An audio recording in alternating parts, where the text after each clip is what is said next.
नमस्कार दोस्तों, आप देख रहे हैं बोले भारत यूपी की सुर्खियों के साथ। मैं अनुराग, हमारे साथ मनीष जी। नमस्कार। मनीष जी, अयोध्या के मसले से ही शुरू करते हैं। बिल्कुल। एसआईटी की जांच के बाद 8 लोग गिरफ्तार हो गए हैं, अदालत में उनकी पेशी हो गई है अब।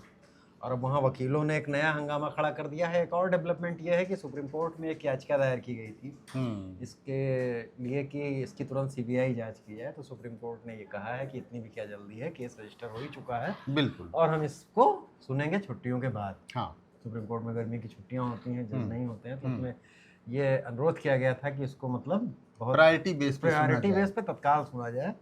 तो उससे सुप्रीम कोर्ट ने मना कर दिया है। और जहां पर अभी अयोध्या में वकीलों ने कहा है कि इनका केस ही नहीं लड़ेंगे। वकील लोग भी अजीब अजीब सी बातें करते हैं, कानून के प्रहरी होते हैं और अयोध्या छोड़ के चले जाएं, मुकदमा अयोध्या में दर्ज हुआ है। हाँ। छोड़ के चले जाएंगे तो उनका मुकदमा लड़ेगा कौन? नहीं, अनुराग, बार एसोसिएशन की मीटिंग हुई और उसमें कुछ वकीलों ने बहुत इस पर तल्ख टिप्पणी की। चंपत राय, अनिल मिश्रा, इन दोनों लोगों के लिए। और ये कहा गया, बार काउंसिल की मीटिंग में एक एडवोकेट ने बहुत जोर शोर से ये कहा कि चंपत राय, अनिल मिश्रा ये जो हैं 3 दिन के अंदर या तो गिरफ्तार हो जाएं या फिर अयोध्या छोड़ के चले जाएं। लेकिन बड़ी बात यह है कि इस मामले के जितने भी 8 आरोपी हैं उनका केस लड़ने से अयोध्या के वकीलों ने मना कर दिया है। ये एक बड़ी बात है। तो पहले वो बयान सुन लेते हैं जो बार एसोसिएशन की मीटिंग के दौरान ट्रस्टियों के लिए कही गई। चंपत राय, अनिल मिश्रा, गोपाल राव 3 दिन के अंदर अयोध्या छोड़ के चले नहीं जाए और या तो जेल इनको भेजा जाए। अगर ऐसी परिस्थिति नहीं होगी तो हम पूरा अयोध्या जाम कर देंगे, किसी को अयोध्या में घुसने नहीं देंगे।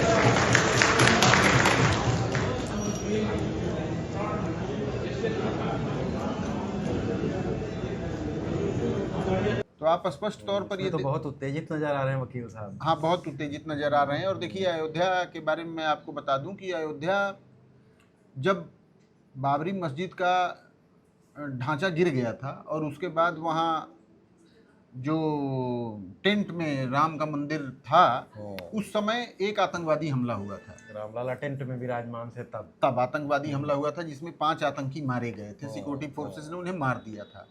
उस समय मुझे याद आ रहा है कि वकीलों ने इस बात का ऐलान किया था कि इनका मुकदमा हम नहीं लड़ेंगे। ठीक है। और अक्सर ऐसा होता है, बिल्कुल, कोई होता है। संदिग्ध और आतंकी घटना में पकड़े गए बिल्कुल। लोगों लेकिन को। अब सबसे बड़ी बात यह है कि पुलिस ने और एसआईटी ने ये कह रखा है कि इस मामले से जुड़े हुए जितने भी लोग हैं वो शहर छोड़कर चले बिना जाएं। उनकी इजाजत के नहीं जाएंगे और न जाएं। ऐसे में अब वकीलों का, बार एसोसिएशन का ये दबाव, इसमें एक नया और बड़ा डेवलपमेंट है। अब देखना होगा इस मामले में कैसे हो रहा है।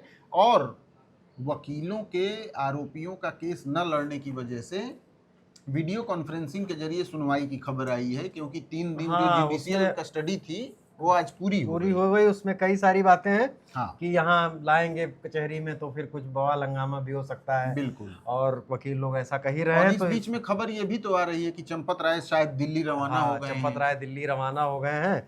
खबरें तो बहुत तरह की चल रही हैं मनीष की। उनके इस्तीफा जो कहा जा रहा है, हालांकि वो अभी स्वीकार नहीं हुआ है, उसको किसने कैसे किया, आरएसएस की क्या उसमें रोल रहा है। और चंपत राय और अनिल मिश्रा की चुप्पी भी बहुत बड़ी बात यह है कि देखिए, धर्म का पूरा काम जो है ना वो नैतिकता पे आधारित होता है, विश्वास पे आधारित होता है।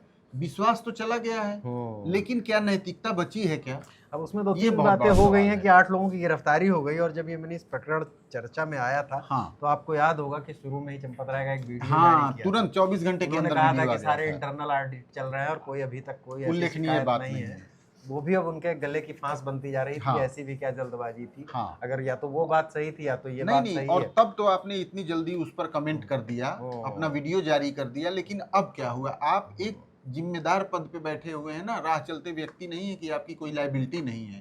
करोड़ों लोगों की लायबिलिटी है आपके ऊपर। और अब बहुत ये ट्रस्ट का अंतर का जो ये समीकरण और है, एक बहुत सबसे खास बात ये हमरा कि एक नैरेटिव और चल रहा है। बड़े बड़े संत महात्मा कैलासानंद हो, साध्वी रीतंभरा हो, चंपत राय के लिए सहानुभूति की बातें भी, ये नैरेटिव भी चलाने की कोशिश की जा रही है। वो मनीष पूरी तरह से है नगीना में, जहाँ के वो मूल रूप से रहने वाले हैं। वहाँ उनके पड़ोसी, यार दोस्त, घर वाले सबसे कहा जा रहा है और उनके त्याग और तपस्या की बातें कही जा रही दोहराई जा रही है। अग्रवाल महासभा, राष्ट्रीय अग्रवाल महासभा ने भी इसको लेके कहा है कि चंपत राय की बिला वजह घेराबंदी की जा रही है, बिल्कुल। और वो तो बहुत त्यागी और समर्पित व्यक्ति रहे हैं इस पूरे आंदोलन के लिए। हम बिल्कुल ये नहीं कह रहे हैं कि चंपत राय इस गबन में प्रत्यक्ष रूप से शामिल हैं, लेकिन ट्रस्ट में सबसे अहम भूमिका में रहने वाले चंपत राय को जिम्मेदारी इसकी लेनी पड़ेगी कि नहीं लेनी पड़ेगी, ये लेनी पड़ेगी। रोज छपता है कि ऐसे शिकायत मिली थी, तो फिर बाद में बैंक ने कहा कि आउटसोर्सिंग वाले फलां लोगों को हटा दीजिए। बिल्कुल। तो पता चलता है कि चंपत राय, गोपाल राय, अनिल मिश्रा ने कहा कि नहीं मत हटाइए। तो इन सब बातों पे उनको या तो खंडन करना चाहिए, सफाई देनी चाहिए, या नहीं तो फिर ये बातें और फैलती ही हैं। वो चुप्पी उनकी जो बनी हुई है।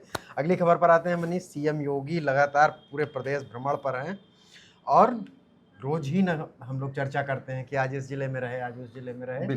इतनी योजनाओं का लोकार्पण किया उन्होंने, पीलीभीत पहुंचे, अब तो मुरादाबाद में उनका कार्यक्रम है, और पीलीभीत में उन्होंने विपक्ष पे भी बहुत हमला बोला। कुछ योजनाएं भी जो है उन्होंने लॉन्च की, लोकार्पण किया। जो पीलीभीत में करीब 570 करोड़ की योजनाओं का लोकार्पण और शिलान्यास किया गया। मुरादाबाद में भी लगभग 350 करोड़ से ज़्यादा की योजनाओं का लोकार्पण और शिलान्यास किया गया। और 30 जून को बरेली के दौरे पर सीएम योगी आदित्यनाथ जाएंगे।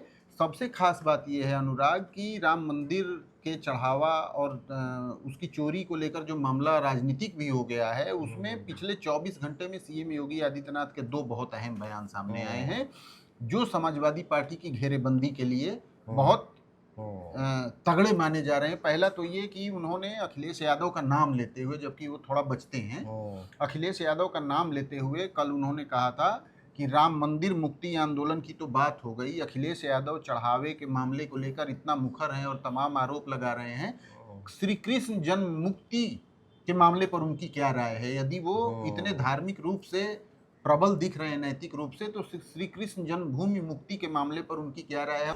अखिलेश जी, अयोध्या को तो राम भक्तों ने सजा और संवार दिया है, आप उसकी चिंता मत करिए, पश्चाताप करिए, एक बार रामलला का दर्शन कर लीजिए, कम से कम इसी से और सद्बुद्धि आएगी।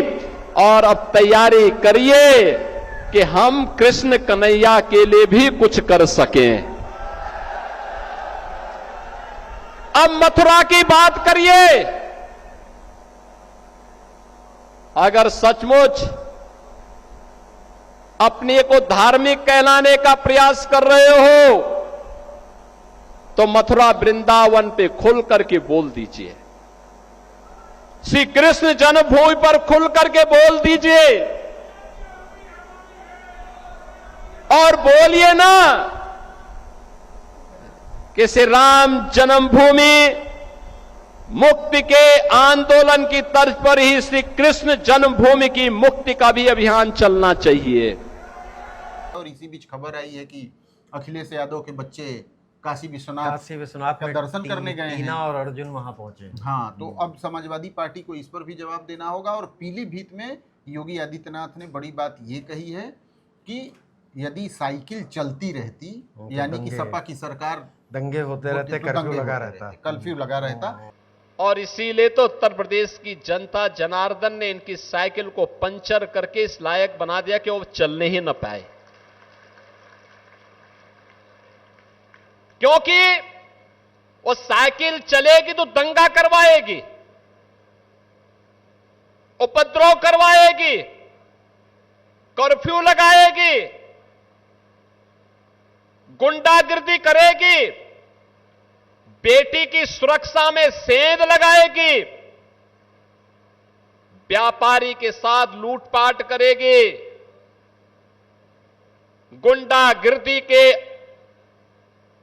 माध्यम से समाज में सज्जन लोगों का जीना आराम कर देगी, गरीबों की जमीनों पर कब्जा करना, सार्वजनिक जमीनों पर कब्जा करना, जहां आज गौशालाएं बन रही हैं, ये जमीनें पहले 2017 के पहले किसी सपाई ने कब्जा की होंगी जरूर। क्योंकि उन्होंने याद दिलाया कि अखिलेश यादव के कार्यकाल में ही मुजफ्फरनगर का दंगा हुआ था, जो लगभग 1.5 महीने चला था। तो ये 2 बहुत अहम बातें रही। ये बातें रही, और वो मुरादाबाद में रात्रि प्रवास भी करेंगे। वहीं से सुबह वो बरेली के लिए, कानून व्यवस्था की समीक्षा भी पश्चिमी यूपी की करेंगे, वो मुरादाबाद से निकलेंगे। और अब मौसम की भी बात कर लेते हैं। मानसून वहीं से भी पहुंचा नहीं है, शायद उत्तर प्रदेश में उस बारिश जैसा देखिए मौसम बदली विभाग जा ने रही है। ऐसा बताया है अनुराग कि मॉनसून यूपी का दरवाजा खटखटा रहा है, जैसे ही दरवाजा खुलेगा वो एंट्री मार लेगा। लेकिन इतनी बार जैसे अभी पिछले दिनों मौसम विभाग ने 27-28 तारीख में मॉनसून के प्रवेश की भविष्यवाणी की थी, लेकिन मेटेरोलॉजिकल साइंस इतना कॉम्प्लिकेटेड है कि प्रेडिक्शन 100% तमाम टूल्स के बावजूद नहीं सही होते। पाते हैं, प्रकृति को कौन हाँ समझ बिल्कुल, पाए। लेकिन अब ऐसा लग रहा है कि 24 से 48 घंटे के अंदर प्रदेश में मानसून की दस्तक हो जाएगी।